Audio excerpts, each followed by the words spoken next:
บิร์ดบอกนะคือเป็นหมู่บ้านโมเดิร์นยุคแรกๆเลยใช่ไหมใช่ครับใช่ถ้าเห็นสมัยก่อนผมเคยมามันเท่มากในสมัยก่อนแบบยังไม่มีหมู่บ้านที่มีหน้าตาแบบนี้สักเท่าไหร่แบบใช้อลูมิเนียมสีเงินช่องเปิดแนวนอนหน้าต่างค่อนข้างใหญ่นะในสมัยนั้นเจ๋งเลยครับแต่ว่าพอบ้านหลังนี้ที่เบิร์ดออกแบบเนี่ยก็คือเขามีการปรับเปลี่ยนมีรีโนเวทใช่ไหมใช่ครับรีโนเวทเก่าแล้วก็สร้างเพิ่มเข้าไปนะครับจากโจทย์ครับซึ่งวันนี้ก็จะเป็นอีกหนึ่งไอเดียจริงๆพี่ก็อยากจะพาไปดูบ้านที่ทำให้คนดูได้เห็นหลากหลายแนวทางในการปรับปรุงหลังนี้เองก็จะเป็นบ้านในหมู่บ้านซึ่งปกติอยู่มาสักพักนึงหลายๆคนอยากจะรีโนเวทแล้วใช่ครับแต่เดี๋ยวเราจะได้เห็นว่าแนวทางในการรีโนเวทของเบิร์ดเนี่ยก็คือมันมีความพิเศษตรงที่ว่ามันยังคงความเป็นบ้านเดิมอยู่แต่เรามีส่วน extension ต่อขยายเข้าไปด้วยใช่ครับใช่แล้วก็สเปซภายในเนี่ยโหมันดูพิเศษแตกต่างจากบ้านอื่นครับโอเคเดี๋ยวเราไปดูด้านในครับ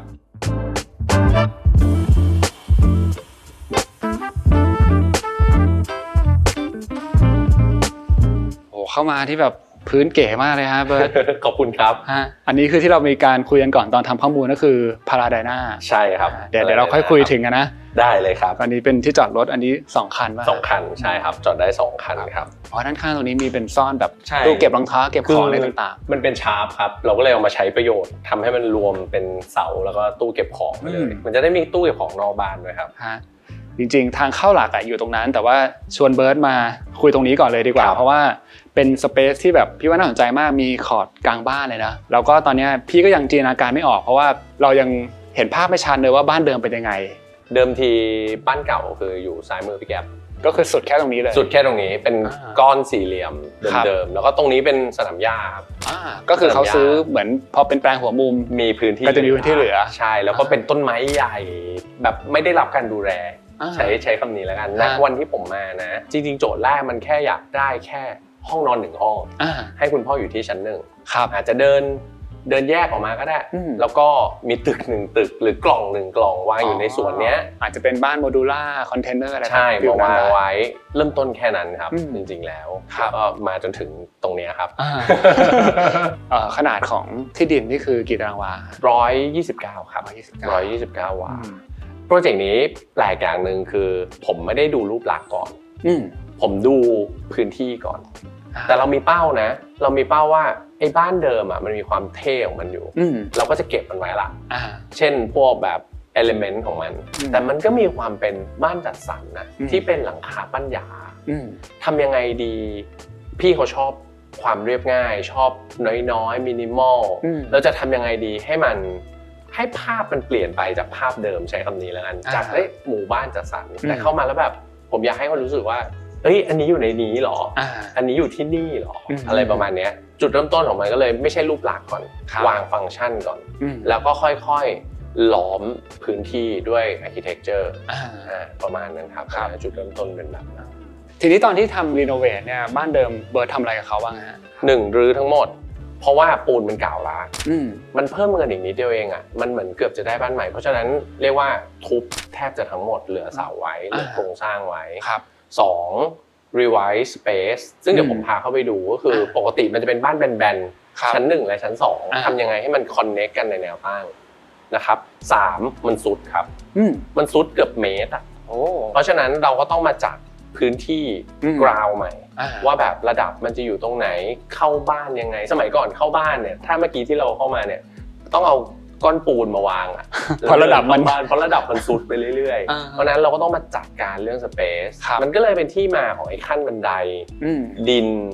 แล้วก็ระดับที่เรายืนอยู่ทั้งหมดตรงเนี้ยในส่วนต่อขยายครับแล้วอย่างนอกจากนั้นในส่วนของพวกหลังคาต่างๆนี่ก็คือหลังคาไว้หลังคาไว้เราซ่อมครับแล้วเราก็รีเพนท์เดี๋ยวนี้มันมีเทคโนโลยีก็คือรีเพนท์หลังคาใหม่เลือกสีได้เลยนะเราก็เลือกสีใหม่เดิมทีเป็นสีเทาเราทำเทาแต่ให้อ่อนลงประมาณนั้นครับให้บ้านมันนุ่มนวลลงประมาณแล้วอย่างเมื่อกี้ที่บอกว่าพื้นสุดมันต้องมีวิธีการทำยังไงไหมฮะคือจัดการดินก่อนตอนแรกเราจะถมดินแต่เราก็คิดว่าพอเราจะสร้างเดี๋ยวตอนที่ต่อเสาเข็มตอนอะไรเนี่ยน่าจะมีดินจากประสบการณ์ที่ผมเคยเจอมานะมันจะมีดินคืนขึ้นมาสรุปแล้วเราแทบไม่ต้องลงดินเลยเราเอาดินที่ตอกเข็มที่มันไม่ใช้งานปกติต้องขนทิ้งก็เอามาถมเอามาอินเสิร์ตไอ้ตัวใต้บ้านบางส่วน ถมสวนบางส่วนแล้วก็ถมพื้นที่รอบๆบ้านข้างๆบ้านเนี่ยบางส่วนครับซึ่งพอดีนะครับแล้วก็ในส่วนพื้นที่ที่ต่อขยายใหม่เนี่ยมันก็ต้องมีการลงเข็มหมดเลยครับพูดง่ายๆพื้นที่ต่อขยายเหมือนเราสร้างใหม่คอนเซ็ปต์ของมันคือไอการต่อเติมบ้านเนี่ยเป็นอะไรที่จริงๆผมกลัวมากนะเพราะว่ามันสุดไม่เท่ากันทีนี้ไอ้บ้านหลังเนี้ยมันก็ต้องมีเรียกว่า1สร้างใหม่ไปเจอของเก่าแล้วก็ต้องมีวิธีการดีไซน์จอยไว้เวลามันขยับเขยื้อนหรือเกิดการสุดตัวประมาณนี้ครับเหมือนเป็นลักษณะที่มันแตะกันเบาๆอะไรอย่างเงี้ยใช่ครับก็ให้มันขยับสไลด์ได้ให้อนาคตมันสามารถมาซ่อมแซมตรงจุดที่มันแตกกันอยู่ได้หรือแม้กระทั่งมันจะมีจอยอยู่บนหลังคาเนี่ยครับเป็นบัตเตอร์ฟลายจอยก็คือเป็นจอยที่ใช้ในอาคารใหญ่แล้วก็ทำให้มันแบบสามารถขยับขึ้นขยับลงได้โดยที่มันไม่แตกร้าวเพราะมันเป็นยางของบนแล้วเราก็เอาสวนหินมาโรยทับมันไว้อะไรประมาณนี้ครับโอเคก็ได้รู้ไปแล้วนะว่าในส่วนเดิมเนี่ยเรามีการรีโนเวทยังไงบ้างแล้วก็เดี๋ยวจะให้เบิร์ตพาเข้าไปดูส่วนต่อขยายใหม่นิดนึงว่ามีฟังก์ชันอะไรบ้างใช่ครับได้เลย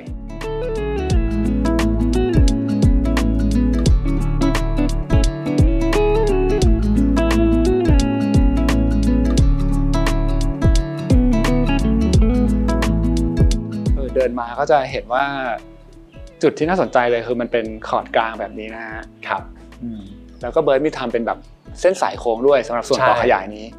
เอาเรื่องฟังก์ชันก่อนก็ได้นะครับว่ามีเป็นห้องอะไรยังไงบ้างครับก็จริงๆหลักๆเลยก็เป็นตรงโซนนี้ผมเรียกว่าเป็นส่วนของคุณพ่อแล้วกันนะครับเพราะว่ามันต้องใหญ่หน่อยเพราะว่าแกใช้ชีวิตอยู่ตรงนี้เลยแล้วก็จะมี pantry มีที่นั่งกินข้าวอย่างเงี้ยนะครับแล้วก็จะมีส่วนนี้เป็นห้องอเนกประสงค์แล้วกันที่มันสามารถปิดได้เปิดได้ออกกำลังกายครับคุณพ่อนั่งดูทีวีอเนกประสงค์ครับส่วนนี้ก็จะมีเป็นแบบบานเลื่อนแล้วก็เป็นมีมุ้งด้วยใช่ครับแต่นี้เบิร์ดก็คือดีไซน์ให้มันแบบซ่อนเข้าไปเลยเพราะว่าเราไม่อยากให้มันเปิดค้างไว้เราอยากให้มันเปิดแล้ว extension คือเชื่อมต่อขยายไปถึงข้างนอกเลยครับส่วนห้องข้างหลังพี่แก๊ปก็จะเป็นห้องผู้ดูแลหรือพี่เลี้ยงนะครับก็คือเป็นพี่แม่บ้านพี่เลี้ยงก็อยู่ตรงนี้จริงๆมันก็เป็นอิชชูที่น่าสนใจอยากให้แกอยู่หน้าบ้านคอยดูแลเวลามีคนมาส่งของเวลาต่างๆนานาแล้วก็ดูแลคุณพ่อด้วยอยู่ใกล้ๆกันทีนี้พอมันเป็นพื้นที่ส่วนของคุณพ่อเนี่ยอย่างหนึ่งที่จะเห็นว่าถูกตั้งแต่ดีไซน์มาเลยก็คือเป็นแรมป์เนอะใช่ครับมีแรมป์ส่วนของคุณพ่อจะใหญ่เนื่องจากว่ารถเข็นต้องเข้าถึงได้หมดห้องน้ำก็จะถูกดีไซน์แบบพื้นไม่เป็นกระเบื้องครับพื้นก็จะเป็นกระเบื้องยางสำหรับอาบน้ำแล้วก็ป้องกันพวกแบคทีเรียอะไรคือถูกคิดมาเหมือนกึ่งเหมือนโรงพยาบาลเลยอ่ะทีนี้พอเราพูดถึงเรื่องของสวนตรงกลางเนี่ยฮะการดีไซน์คอร์ดเนี่ยมันก็ถือว่าเป็นจุดหนึ่งที่สำคัญนะเพราะมันกลายเป็นคอร์ดกลางบ้านที่เชื่อมเก่ากับใหม่ใช่เราเคยมีส่วนที่ใช้ไม่ได้ตอนนี้เราอยากให้มันใช้ได้แล้วใช้ยังไงคนคงไม่เดินลงไปหรอกคนในยุคนี้อย่างที่ผมบอกมันร้อนเพราะฉะนั้นผมอยากให้เราอยู่ในร่มชื่นชมเขาทั้งบ้านแทบจะทุกฟังก์ชันแทบจะ 100% ไอเดียของผมคืออยากให้ใช้ต้นไม้ได้จากทุกมุมของบ้านโดยที่ไม่ต้องเดินมาก็ได้สัมผัสเขาได้บรรยากาศมองเขาอะไรประมาณนี้ครับแล้วก็นอกเหนือจากคอร์ดกลางเนี่ยอย่างด้านหลังตรงนี้ก็จะเห็นว่ามีเป็นอีกหนึ่งคอร์ดเล็กๆใช่ครับคือเราพยายามดีไซน์ตรงนี้ให้มันเปิดได้จนทรูทั้งหมดเนี่ยหรือมีคอร์ดตรงนี้เนี่ยเราอยากให้ลมยังผ่านเข้าบ้านอยู่เราดีไซน์บ้านกึ่งเหมือนบังเกอร์แต่ทำยังไงดีให้บ้านที่เหมือนบังเกอร์ที่บังทุกอย่างไว้เนี่ยมันยังถ่ายอากาศเข้ามาผ่านตัวนี้ผ่านออกไปทางลานจอดรถถ้าสังเกตช่องที่เจาะไว้ทั้งหมดนะครับช่องแนวนอนช่องแนวตั้งต่างๆนานาจะถูกคิดเรื่องนี้ซะเยอะคือคิดเรื่องการ ventilation ครับซึ่งเหมือนลมเราจะเจาะข้างบนให้เป็นช่องกลมๆใช่ไหมใช่ให้ต้นไม้มันใช่ให้ต้นไม้มันขึ้นไปซึ่งเดี๋ยวมันก็จะไปรีเฟกกับห้องนอนข้างบนมันก็จะเป็นวิวน่ารักที่มองออกมาจากข้างในห้องแล้วก็เห็นตรงเนี้ยขึ้นไปเล็กๆน้อยๆอะไรอย่างเงี้ยก็จะเห็นการใส่กลมๆโค้งๆเข้ามาหน่อยอะไรนะครับก็อาจจะลดทอนความแข็งของบ้านใช่ครับคือกลมๆโค้งๆเนี่ยจริงๆมันก็มาจากเพนพอยต์ของคอร์ดนี้แหละคอร์ดนี้ถ้าทำเป็นสี่เหลี่ยมเราเทสกันว่ามันจะดูเล็กและมันก็จะดูทางเดินสั้นๆเหมือนเดินแล้วต้องเลี้ยวแต่ไอ้โค้งเนี้ยมันถูกทำมาเหมือนกับให้เป็นลีดไลน์หรือการนำสายตาให้คนเดินไปเรารู้สึกว่า มันต่อเนื่องนะมันไม่ได้เป็นมุมเพราะฉะนั้นโค้งเนี้ยมันไม่ได้มาเพราะดีไซน์อย่างเดียวแต่มันมาเพราะวิธีคิดของการเราอยากให้คนเดินเหมือนเส้นตรงที่ค่อยๆไหลไปเรื่อยๆ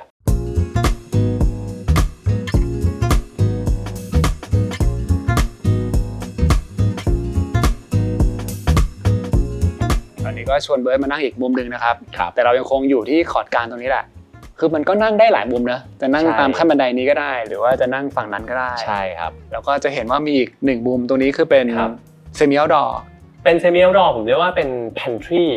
กับที่นั่งทานข้าวของคุณพ่อแล้วกันคือคุณพ่อแกคงไม่สะดวกในการเคลื่อนไหวเข้าไปทานข้าวในข้างในทุกวันเพราะนั้นเราก็เลยเตรียมทุกอย่างไว้เลยตรงนี้มีตู้เย็นซ่อนด้วยนะครับแล้วก็มีที่ล้างจานมีไมโครเวฟมีน้ำร้อนแล้วก็นั่งทานข้าวแล้วก็มีวิวสวยๆดูหรือบางทีถ้าลูกอยู่ในบ้านก็อาจจะโบกมือไปเห็นกันหน่อยอะไรประมาณนั้นแล้วก็พอขยับเข้ามาให้พูดถึงห้องนอนคุณพ่อนิดนึงครับห้องนอนคุณพ่อก็จริงๆแล้วฝ้าข้างนอกเนี่ยมันอาจจะสูงไม่มาก2 เมตรกว่าเองแต่พอเข้าไปในห้องคุณพ่อครับฝ้าจะสูง3 เมตรนิดๆเพราะเราอยากให้เวลาคุณพ่ออยู่ในห้องแกใช้เวลานานเราอยากให้แกโปร่งแล้วก็ห้องน้ำที่มีขนาดใหญ่ครับก็คือเราจะเห็นอยู่แล้วว่าตัวเหมือนห้องนอนคุณพ่อถ้ามองจากข้างนอกก็จะเป็นกล่องที่สูงขึ้นมาหน่อยมันจะเป็นกล่องที่สูงขึ้นมาคือผมถือว่ามันก็เป็นดีไซน์ไปด้วยเลยโอเคครับทีนี้มาถึงอีก1จุดที่พอเรานั่งเนี่ยเราก็จะอยู่ใกล้เขามากๆเลยก็คือตัวพื้นพาราไดนาใช่ไหมพาราไดนาครับเรียกว่าหาเรื่องแล้วแต่พี่ก็รู้สึกว่าพื้นนี้มันมีความน่าสนใจแต่ที่พี่บอกเลยทางเข้านะแล้วมันก็เลื้อยมาเรื่อยๆแต่ถ้าเรามองว่าตัวนี้มันทำหน้าที่ในการเชื่อมระหว่างเก่ากับใหม่เข้าด้วยกันก็ควรจะเป็นสิ่งอะไรที่เราจะต้องให้ความสำคัญมันสักนิดนึงใช่ครับไอ้พื้นนั่นเนี้ยครับจริงๆจุดเริ่มต้นมันก็มาจากตอนที่เราดีไซน์บ้านเสร็จหมดละพูดง่ายๆเรากำลังจะ insert material เข้ามาในพื้นที่ต่างๆเหมือนที่พี่แกบอกมันเหมือนกับพื้นที่ส่วนนี้เป็นพื้นที่ส่วนที่เชื่อมเก่ากับใหม่ผมมองว่ามันเหมือนกับเราซื้องานศิลปะ1 ชิ้นเอามาแปะไว้ที่ผนังบ้านเพราะฉะนั้นสิ่งนี้ผมเลยเรียกมันว่างานศิลปะที่ถามว่าทำไมผมถึงเลือกมาเพราะว่า1คือ image แหละในหัวมันมีสิ่งนี้2คือผมรู้สึกว่ามันเป็นพื้นประเภทที่เหมาะกับการที่มันจะทำให้ไม่ลื่นคำถามคือถ้าเราจะทำพื้นเซมิเอาท์ดอร์เราทำได้ด้วยอะไรบ้างปูนขัดโดนน้ำมันก็ลื่นถ้าเป็นกระเบื้องลื่นแน่ๆต่อให้มันจะหยาบแค่ไหนมันก็ลื่นทรายล้างผมว่าดีสุดทีนี้ถ้าทรายล้างอย่างเดียวดูแลรักษาก็ยากหรืออาจจะไม่สบายเท้านะอาจจะแบบไม่สบายเท้าไม่อยากเดินแล้วมันใหญ่เพราะฉะนั้นอันนี้แหละมั้งน่าจะเป็นโจทย์ทีนี้หาเรื่องยังไงเราอยากได้หินอ่อนมาทำพาราไดนาครับทั้งคอสเองก็ตามทั้งวิธีการทำเองก็ตามเราก็พูดง่ายๆผมสรุปเลยแล้วกันหินเนี้ยเราได้หินไทยมาครับก็คือแถวสระบุรีหินเทาสระบุรีแล้วก็หินดำที่อยู่ในไทยทั้งหมดเลยครับเพราะฉะนั้นผมมองว่ามันคือ local made ละน่าสนใจละทีนี้คือต้องบอกก่อนว่าตอนแรกสเปคหินเป็นสเปคแบบหินนอกหมดเลยแต่พอมาทำจริงๆโอเคผมยอมรับเลยว่าเราต้องแก้ปัญหาเพราะนั้นกลับกลายเป็นดีว่าเราได้ local made ครับทีนี้หินที่เรานั่งกันอยู่เนี่ยจริงๆแล้วมีแค่2 ประเภทเองมีสีดำกับสีเทาสระบุรีแต่บานมันมีชมพูใช่มันคือดีเฟกต์ของหินบางส่วนเป็นเศษหินบางส่วนเป็นแผ่นเต็มส่วนที่ดีเฟกต์มันดันสวยมันคือไอ้เนี่ยชมพูเนี่ยแหละแล้วบางส่วนมันก็เรียบซะจนไม่มีลายบางแผ่นมันก็มีลายเพราะฉะนั้นเราเลยแยกเป็น3 กองครับกองที่มีสีกองที่มีลายและกองที่ไม่มีลายหลังจากนั้นก็คือโอเคได้หินละทำไงต่อทุบเลยครับเอาเศษหินมาทุบบ้างเอาแผ่นเต็มมาทุบบ้างแล้วหลังจากนั้นปัญหาที่ตามมาคือเรียงผมมาเรียงเองครับคือที่คุยกันคือเหมือนเบิร์ดก็ทำ1 ต่อ 1มาเลยใช่ไหมคือตอนแรกเราก็ทำมาจากคอมพิวเตอร์ก่อนเนาะแล้วพอเสร็จเราก็คอมพิวเตอร์นั้นมาดราฟขึ้นมาเป็น AutoCAD แล้วก็ปริ้นออกมาเป็น1 ต่อ 1ที่ออฟฟิศก่อนแล้วก็ลองเดินเหยียบกันว่าแบบประมาณนี้นะแล้วหลังจากนั้นก็เอามาทำที่หน้างานแต่ปัญหาก็คือพอมันไปถึงระดับช่างหินเขาไม่เคยทำเขาก็เลยบอกว่ามาจะเอาอะไรมาทำให้ดูนี่ แล้วมาเรียงให้ดูหน่อยเขาก็ทุบไว้ให้ไอเราก็ไปเลือกทีละแผ่นแล้วเขาก็จะพยายามทุบให้ได้เชฟอย่างที่เราวางมาไหมหรือไม่ได้ขนาดนั้นตอนแรกๆเขาพยายามแต่มันเป็นไปไม่ได้มันยากมากเพราะว่าทุบแล้วเนื่องจากหินอ่อนมันมีแร่มันก็หักมั่วซั่วของมันไปโอเคงั้นผมบอกว่างั้นพี่กับผมเราต้องเห็นภาพเดียวกันก่อนผมก็เลยเนี่ยตรงที่เรานั่งอยู่นี่แหละครับน่าจะเป็นจุดแรกๆกับฝั่งนู้นก็คือมาเรียงเซตที่1เนี่ยพื้นที่ประมาณนี้ครับมาเรียงเลยแล้วก็มาเลือกระยะห่างกันใหม่ระยะห่างระหว่างหินเนี่ยมีความสำคัญมากในบ้านหลังนี้เพราะว่ามันทำให้เกิดกริปเท้าเราเนี่ยใหญ่สุดคือ30เซนทำยังไงดีให้เกิดกริปในทุกๆก้าวที่ก้าวไปมันจะได้ตามโจทย์แรกที่บอกว่ามันไม่ลื่นประมาณนั้นครับก็มาเรียงครับแล้วก็เรียงไอหิน3กองกับหินสีดำจนเขาเข้าใจแล้วก็เขาก็ถามต่ออีกนะว่าแล้วเนี่ยในเปอร์สเปกทีฟอ่ะคุณพับลงมาเลยพับไหมครับต้องพับนะเพราะนั้นมันก็คือแผ่นใหญ่ครับแล้วนี่ก็ตัดออกแล้วก็เจีย45ก็แล้วก็ได้แบบนี้มาครับก็มันก็จะมีจุดที่ปล่อยตามธรรมชาติบ้างจุดที่มันเป็นจุดที่เราตั้งใจบ้างแต่โดยรวมเนี่ยแทบจะ 100% ที่เราอยากได้แต่ถามว่าเหมือนใน AutoCAD อันแรกที่ดราฟมาไหมไม่เหมือนเลย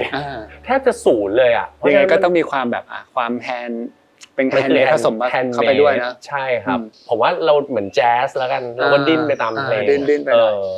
ประมาณนั้นครับหินนี่ก็มาเลือกทีหลังว่าเกล็ดหินที่เราจะผสมอ่ะสีอะไรเพราะเนื่องจากว่า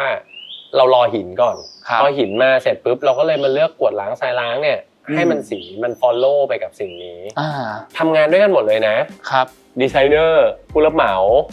ช่างหินช่างกวดล้างทรายล้างและเจ้าของบ้านนี่แกมาช่วยดูเลยนะว่าพี่ว่าดำเยอะไปน้อยไปแต่ผมว่ามันเป็นอะไรที่สนุกมากเพราะว่าสุดท้ายแล้วอ่ะเขาต้องอยู่กับมันแล้วเขาก็ appreciate มันนะครับจริงๆพอเรา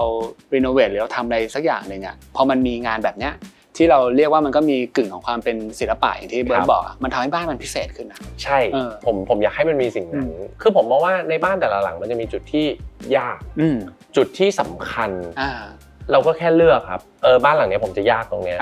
แล้วตรงอื่นคือมาตรฐานเราต้องทำไม่ได้อะไรอย่างเงี้ยประมาณนั้นครับซึ่งมันก็มีแค่จุดนี้จุดเดียวจริงๆมีจุดนี้กับผนังแต่ผนังอาจจะไม่ได้ยากมากแต่ผมมองว่าเป็นเรื่องของเทคนิคการก่อสร้างกันครับผนังที่เราเห็นเป็นลอนๆนี่ใช่ไหมครับใช่ครับจุดเริ่มต้นมันมาจากเกียงร่องครับเราแค่อยากปาดเกียงร่องแต่พอเราลองทำแล้วอ่ะผมรู้สึกว่ามันลึกไม่พอเราก็เลยไปหาวิธีการทำ precast คือหล่อมาเป็นแผ่นเลยครับเป็นโมดูลแล้วก็ค่อยเอามา insert เข้าไปมันก็จะได้แบบนี้ได้ระยะล่องได้ความลึกตามที่ต้องการเพราะบ้านหลังเนี้ยมันต้องการแสงและมันต้องการเล่นกับแสงและต้นไม้เพราะนั้นไอ้ร่องพวกนี้เวลามันโดนแสงตกกระทบลงไปโดนต้นไม้พาดลงไปมันก็จะมีมีนิ่งที่ดีประมาณนั้นแหละครับนอกจากนั้นอยากถามถึงองค์ประกอบที่น่าสนใจมุมนี้นะครับอย่างเช่นการที่มีเสากลมหรืออย่างการที่เราก็เจาะเป็นช่องเปิดโล่งแล้วก็เป็นแนวนอนกว้างๆอย่างเงี้ยครับถ้าพี่ครับสังเกตคือบ้านหลังนี้มันไม่มีเสาเลยเราอยากซ่อนมันแล้วที่เหลือเราก็ใช้ยื่นเอาใช้แคนติลีฟเอาส่วนบางจุดอ่ะผมมองว่าถ้ามันมีเสามันจะสร้างจังหวะในการเดินหรือการมองเห็นที่ดีผมก็เลยเลือกใช้เสากลมซึ่งมันจะไม่เกี่ยวอะไรกับในบ้านนี้เลยไม่เกี่ยวกับภาษาใดในบ้านนี้เลยเพื่อให้เกิดริทึมความสวยงามส่วนช่องเปิดผมเรียกว่าเหมือนแพ็กช็อตก็แล้วกันแพ็กช็อตก็คือเหมือนเวลาเราถ่ายภาพหรือถ่ายหนังอ่ะเราจะมีกำหนดช่องนี้ไว้ว่าเอาไว้ทำอะไรก็คือถ้านั่งตรงนี้ช่องนี้จะระดับสายตามองเห็นเลยนะแล้วอีกหน่อยต้นไม้โตขึ้นมามันก็จะพอดีช่องประมาณนั้นครับหรือรูวงกลมหรือทุกอย่างในบ้านหลังนี้ทุกช่องมันถูกคิดมาแล้วว่ามันให้ใครเห็นและเห็นตอนไหนประมาณนั้นนะครับประมาณนั้นโอเคเลยฮะเดี๋ยวจากตรงนี้เราก็จะเชื่อมต่อเข้าไปยังส่วนของบ้านเดิมแล้วนะซึ่งบ้านเดิมเนี่ยก็จะเป็นแบบมินิมอลแล้วใช่ครับเรียกว่าเรียบแหละจริงๆในบ้านที่ไม่เรียบก็มีที่เรานั่งอยู่ที่แค่นั้นที่เหลือคือเรียบหมดเลยครับเดี๋ยวเราไปดูสเปซในบ้านกันโอเคครับได้ครับ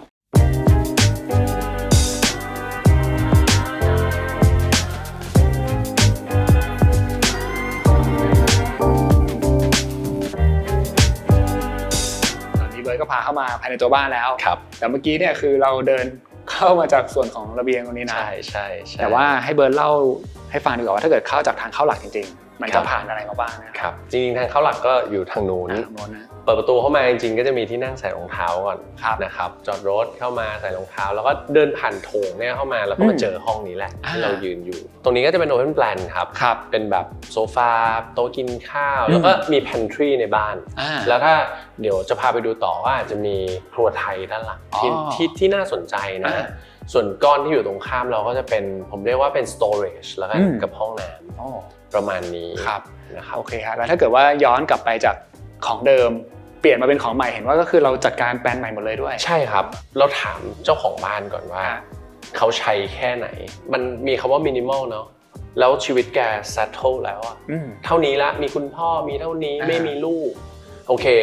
ห้องที่ต้องใช้มีเท่านี้เพราะฉะนั้นเราทำเท่านี้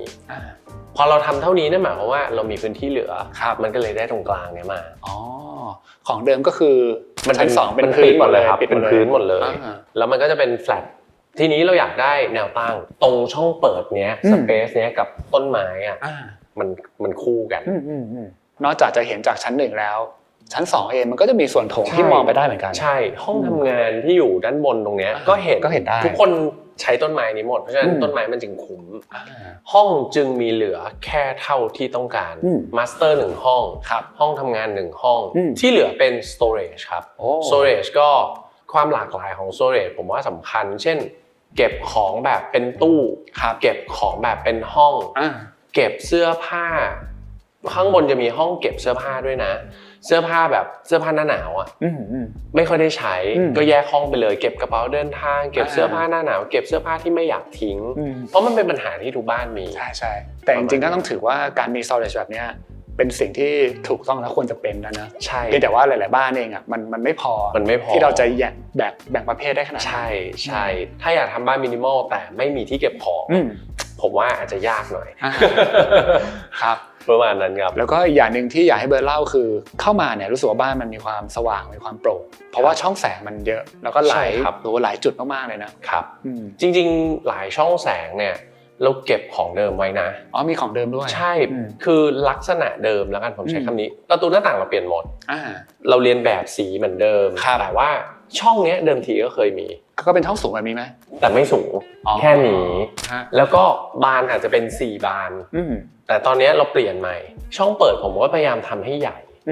แล้วก็มีเส้นพวกนี้น้อยๆนะครับเปิดแล้วรับข้างนอกได้ใหญ่อันนี้คือเราดันแบบ full height เราดันแบบ full height เพื่อให้ข้างนอกกับฝ้าเนี่ยคือพูดง่ายๆว่าฝ้าข้างนอกกับฝ้าข้างในเนี่ยเป็นผืนเดียวกันเลยมันก็จะเป็นภาษาในการดีไซน์ที่เหมือนในยุคสมัยนี้ใช้แล้วกัน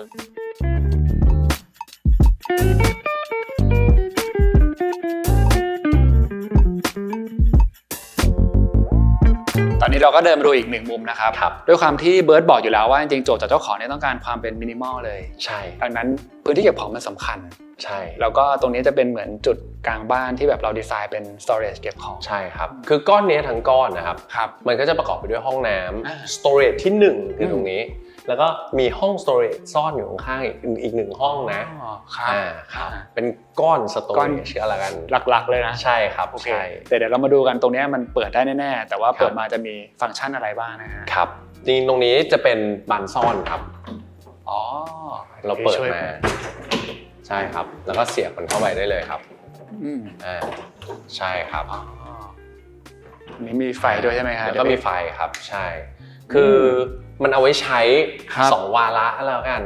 พี่ผู้ชายอยากได้เรียบๆเนาะพี่ผู้หญิงอยากให้มีคัลเลอร์หรือมีสีสันบ้างเพราะฉะนั้นเราก็เอาดีไซน์ที่มันเป็นไม้เป็นหินบางๆเนี่ยเอามาทำเป็นเหมือนโฟเย่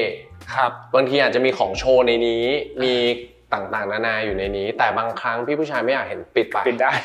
แต่วันไหนเพื่อนมาอยากจะเปิดตรงนี้เป็นเหมือนโชว์เคสเปิดได้นะครับกึ่งกลางระหว่างคนมินิมอลสุดๆกับคนทั่วๆไปประมาณนี้แล้ว2ฝั่งนี้2ฝั่งนี้จริงๆในบ้านเราก็จะมีอย่างของเขาก็จะมีเพนพอยต์ว่าอยากเก็บรองเท้าครับคือเขาเป็นสายสะสมด้วยสายสะสมด้วยก็จะมีรองเท้าฝั่งนี้ของพี่ผู้ชายฝั่งนู้นของพี่ผู้หญิงนะครับถ้าเราคุยกันสนุกรองเท้าเก็บในบ้าน อยู่ได้นานนะเพราะมันไม่ร้อนส่วนมือจับอะไรเนี่ยคือแกก็สู้สุดใจครับ อาจจะเปิดปิดยากสักนิดนึงแต่ว่า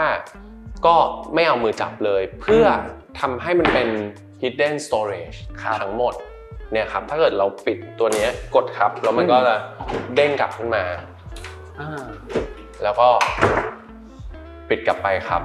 แค่นี้เองเมคานิกดีนะใช่ครับต้องฟิตติ้งเลยโอเคเลยเดี๋ยวนี้มีในไทยแล้วนะสมัยก่อนเราต้อง import อย่างเดียวทีนี้ก็สามารถหาซื้อได้ในไทยราคาก็เริ่มจับต้องได้แล้วด้วยก็เป็นอะไรที่ผมว่าน่าใช้ดีนะครับแล้วก็ความเจ๋งอย่างหนึ่งก็คือไอตัว storage ที่เป็นตู้ที่แบบแบ่งตามช่องตามเส้นแบบนี้เนี่ยมันต่อถึงข้างบนเลยใช่ไหมใช่ครับตรงนี้ที่อยู่บนหัวเราจะเป็นคอริดอร์หรือทางเดินไปห้องมาสเตอร์เหมือนเป็นสะพานนะครับก็เอาไว้ชมวิวต่างๆนะระหว่างนั้นทั้งหมดผนังเหล่านั้นน่ะเราก็ดีไซน์ให้เป็นสโตเรจด้วยการเชื่อมต่อกันเบิร์ดก็ตั้งใจดีไซน์ให้เป็นแผงที่ต่อเนื่องเป็นแผงเส้นต่อกันแผงวัสดุเหมือนกันครับอย่างจุดหนึ่งที่น่าสนใจคือตัวเสาครับคือแทนที่จะเป็นเสาแบบสี่เหลี่ยมเรียบๆอันนี้ก็ดูเหมือนมันจะมีส่วนของไม้ที่แบบว่าเป็นฟรีฟอร์มหน่อยๆใช่ครับไอเดียของมันมาจากปีกไม้เหมือนเวลาเราซื้อโต๊ะไม้เชียงใหม่แล้วเราได้ปีกไม้มาแต่อันเนี้ยเป็นปีกไม้ประดิษฐ์อีกแล้วครับก็คือเขียน1:1มาให้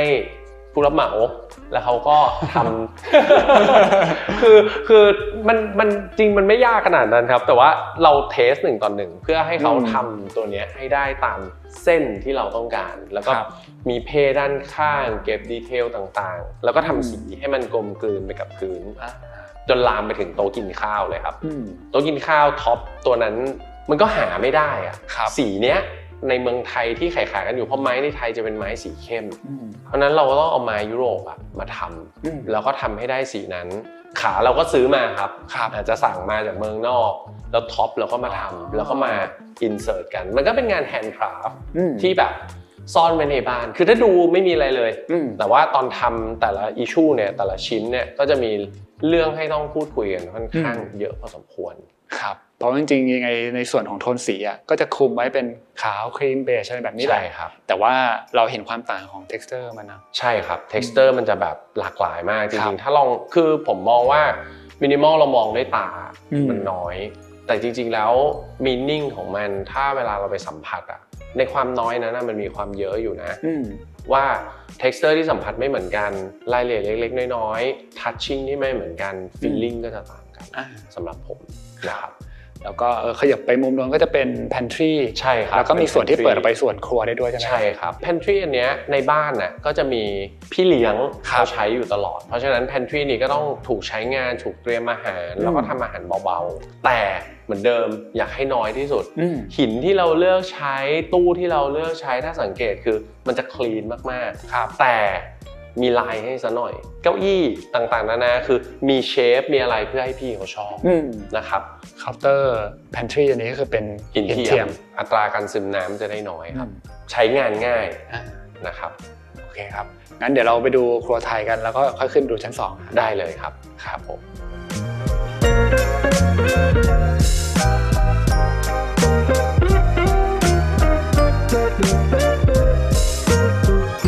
ตอนนี้ก็ให้เบิร์ดพามาดูส่วนของครัวไทยนะครับซึ่งถือว่าเป็น1ครัวไทยที่ดีไซน์มาสวยงามน่าใช้งานมากอยากให้สวย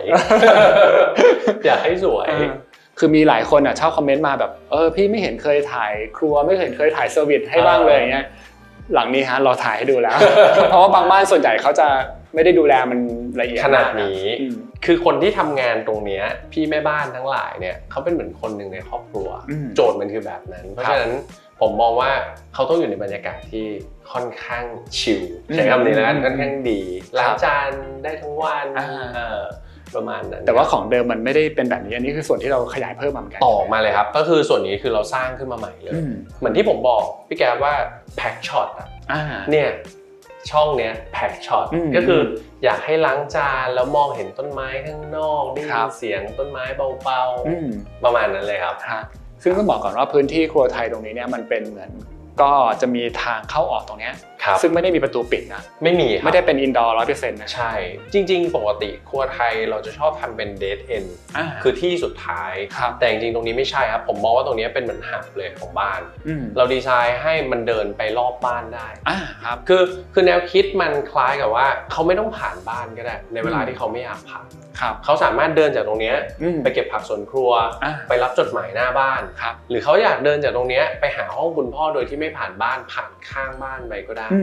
แล้วก็อีกหนึ่งจุดที่น่าสนใจคือมีการใช้เป็นก๊าซบ็อกแบบนี้ด้วยครับคือมันทึบ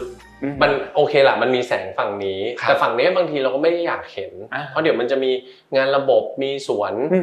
นครัวอยู่ก็จริงเราเลยอยากได้แต่แสงเราก็เลยเอา glass box อันนี้ให้แสงมันเข้ามาในนี้ครับแล้วก็ถือว่าเป็นครัวไทยที่ก็มีรวมมุม laundry ไว้ด้วยนิดนึงใช่ครับก็ถ้าเกิดว่าบ้านใครที่เป็นบ้านพักอาศัยก็ตามแล้วอยากจะทำให้มัน proper แบบนี้ก็เวิร์กเหมือนกันใช่ผมว่าเวิร์กนะเพราะว่าเราก็ทำได้โคเซตตู้แห้งเอาไว้เก็บพวกของที่ต้องใช้กับ laundry ออกไปตากผ้าข้างนอกได้มีแดดแล้วก็มี storage ของครัวไทยครับแต่อาจจะมีจุดที่ต้องระวังนิดนึงคือพอมันเป็นพื้นที่ที่เป็น semi outdoor ที่มันเชื่อมกับข้างนอกมันก็มีโอกาสที่อาจจะมีสัตว์อะไรบางอย่างมาได้อันนี้เราก็ดูตามความเหมาะสมแล้วกันถ้าบางคนอยากทำประตูปิดอะไรก็แล้วแต่ได้เหมือนกันทำได้จริงๆก็ทำได้โอเคเดี๋ยวเราให้เบิร์ดพาไปดูชั้น2ต่อครับได้เลยครับงั้นไปครับ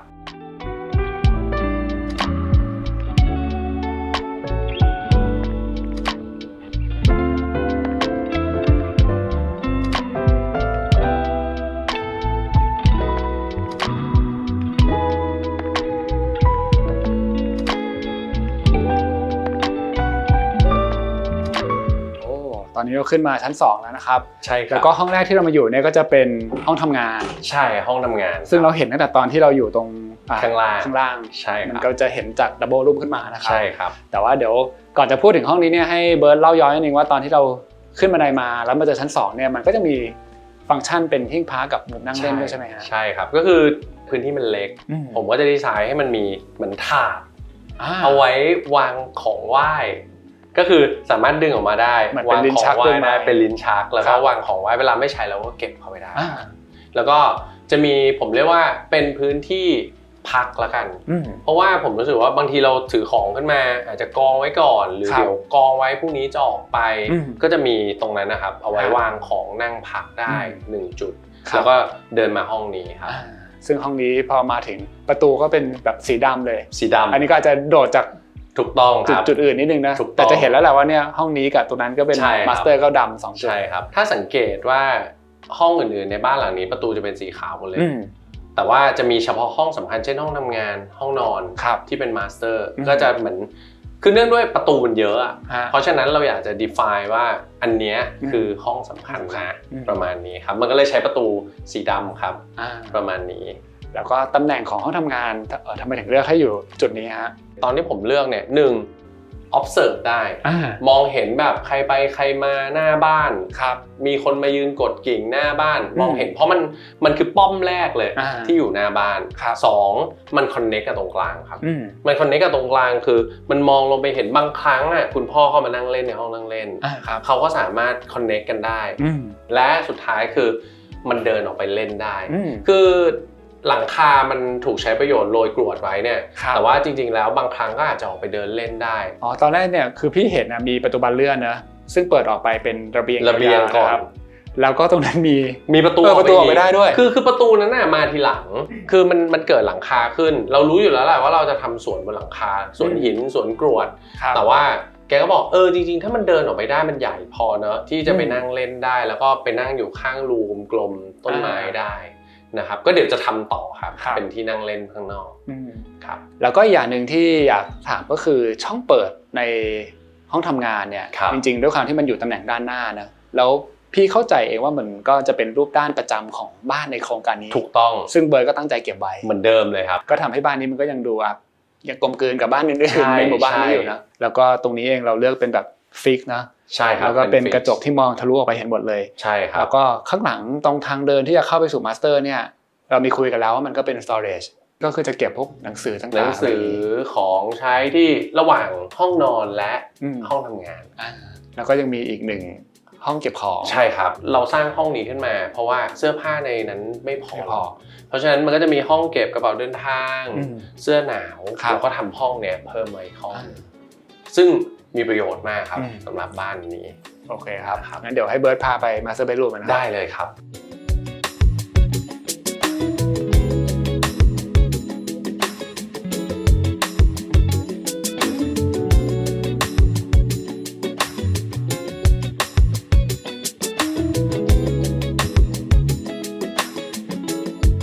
เข้ามาใน Master Bedroom แล้วนะครับใช่ครับ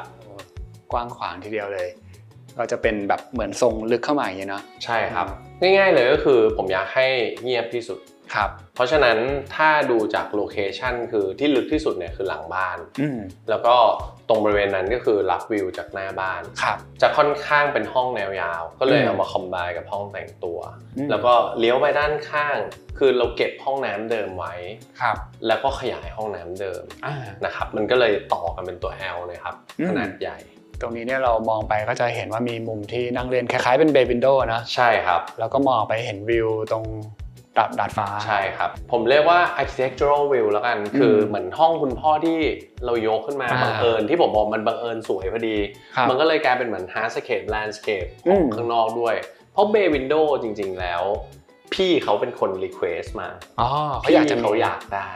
เพราะฉะนั้นเราก็เลยพยายามจะต้องทำ bay window ออกแบบหน้าต่างตอนแรกแกบอกว่าทำได้ไหมหน้าต่างที่เปิดได้แล้วแบบไม่มีเส้นเลย ก็คือต้องต่อรองกันว่าประมาณนี้นะครับครับแล้วก็อาจจะมีมุมทำงานนิดนึงนะครับทำงานเล็กน้อยเพราะว่าแกจะประชุมออนไลน์บ่อยไม่ว่าบางทีในห้องนอนบ้างหรืออาจจะเป็นในห้องทำงานบ้างอะไรอย่างเงี้ยครับครับแต่มีจุดหนึ่งที่น่าสนใจเมื่อกี้เราก็คุยกันไปก่อนแล้วใช่แต่เดี๋ยวให้เบิร์ดโชว์ให้ดูฮะมันมีการซ่อนผ้าม่านไว้ด้วยครับคือตอนแรกคุยกันว่าเราจะ flexible ห้องนี้ยังไงเพราะบางทีมันนอนแล้วมันก็ใหญ่เนาะ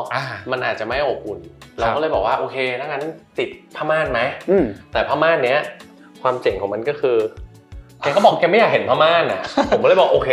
ถ้างั้นเราก็ทำตู้เก็บผ้าม่านกันไปเลยละกันอยากได้ผ้าม่านแต่ไม่เห็นก็เลยต้องซ่อนไว้ก็เลยเป็นตู้เก็บผ้าม่านซึ่งมีทั้งสองฝั่งครับฝั่งนี้ก็มีก็จะลากออกมาได้ทั้งสองฝั่งมา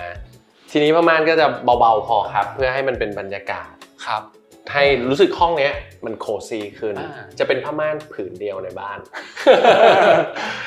แต่แปลกดีนะก็ไม่เคยเห็นมาก่อนนะตู้ที่เก็บผ้าม่านไว้เพราะไม่งั้นเวลามันทิ้งไว้มันก็จะรู้สึกเกะกะ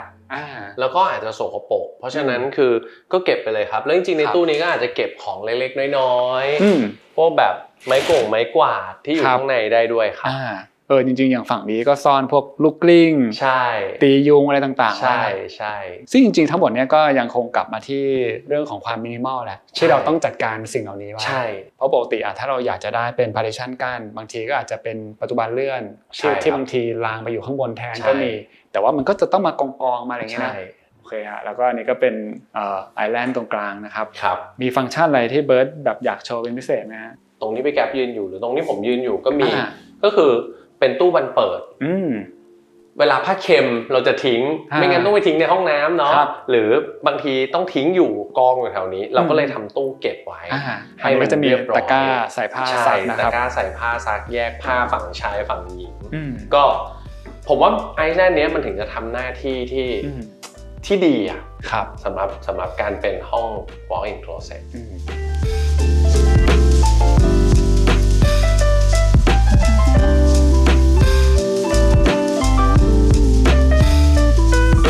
ดูบ้านเสร็จเรียบร้อยครับเบิร์ดคำถาม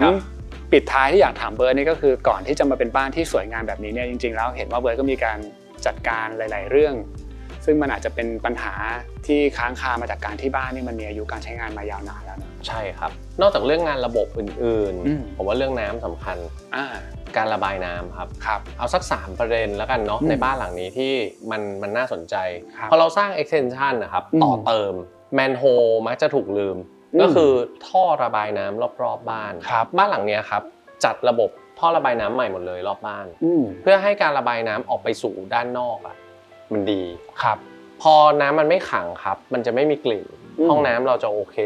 ทุกอย่างมันก็จะตามมาอันนั้นคือจุดที่1จุดที่2อย่างจุดที่เรานั่งกันอยู่หลายๆคนน่ะอยากมีสวนสวยแต่ ไม่ได้เข้าใจเรื่องการระบายน้ำในสวน ครับ บางครั้งมันก็เลยเกิดการที่มันชุ่มฉ่ำจนเกินไปอ่ะแล้วมันก็ต้นไม้ตาย ครับ เพราะฉะนั้นในเนี้ยมันก็จะมีการระบายน้ำหรืออาจจะเรียกว่าท่อระบายน้ำสำหรับสวนหรือท่อระบายน้ำที่ฝังอยู่สำหรับดินเท่านั้นนะครับลักษณะมันอาจจะคล้ายๆแบบให้นึกเหมือนผ้าขาวบางหรือมุ้งลวดก็ได้แล้วมีลักษณะเป็นท่อแล้วค่อยน้ำมันค่อยๆซึมแต่ดินมันไม่ซึมเข้าไปในท่ออะไรอย่างเงี้ยเป็นต้นครับจุดสุดท้ายจุดนี้อาจจะพิเศษหน่อยคือจุดที่อยู่หลังบ้านที่ติดอยู่กับรั้วโครงการใหม่ที่ขึ้นด้านข้างแน่นอนครับเขาไม่ได้ผิดหรอกครับเขาก็ต้องถมดินในระดับที่เขาต้องถมเพื่อหนีน้ำเพื่อป้องกันซุดแต่หมู่บ้านเรามันซุดไปแล้วเพราะนั้นดินบ้านเราต่ำกว่าเขาเป็นเมตรเลยครับสิ่งที่เกิดขึ้นก็คือน้ำมันหลากมาเวลาพื้นที่ดินฝั่งนู้นรับน้ำมันหลากมาแล้วมันกลายมาเป็นท่วมบ้านเราทั้งที่สภาวะข้างนอกจริงๆมันไม่ได้ท่วมแต่พอมันเป็นหมู่บ้านเก่าเราเจอเรื่องนี้บ่อยเรามาหาวิธีละกันแล้วก็สิ่งที่พอจะช่วยได้คือเรียกว่าทำรางดักน้ำครับเวลามันหลากมาแทนที่มันจะเข้ามาทางพื้นที่เลยก็ให้มันลงรางก่อนก็คือจะทำรางยาวๆไว้ตลอดแนวรั้วที่มันเกิดปัญหาแล้วก็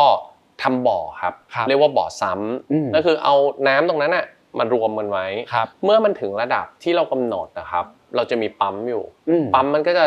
ฟีดคือดูดออกแล้วก็ไปไว้ที่ท่อสาธารณะเวลาเรารีโนเวทบ้านผมว่าเรื่องนี้เป็นเรื่องที่สำคัญมากคือระบบเก่ากับระบบใหม่ถนนข้างนอกเดี๋ยวนี้วางท่อสูงแล้วบ้านเรายังท่อต่ำอยู่ต้องทำยังไงก็ประมาณนี้นะครับพี่แก๊ป3เรื่องถ้าสำหรับบ้านหลังนี้ที่เราทำกันครับก็ฝากไว้สักนิดนึงแล้วกันครับเพราะว่าเวลาเรารีโนเวทบางทีเรามองแต่เรื่องดีไซน์เรื่องการใช้งานนะแล้วก็ลืมการจัดการที่ดินเดิมหรือการจัดการปัญหาที่มันเกิดขึ้นอันนี้ก็ยังไงก็สำคัญมากๆครับ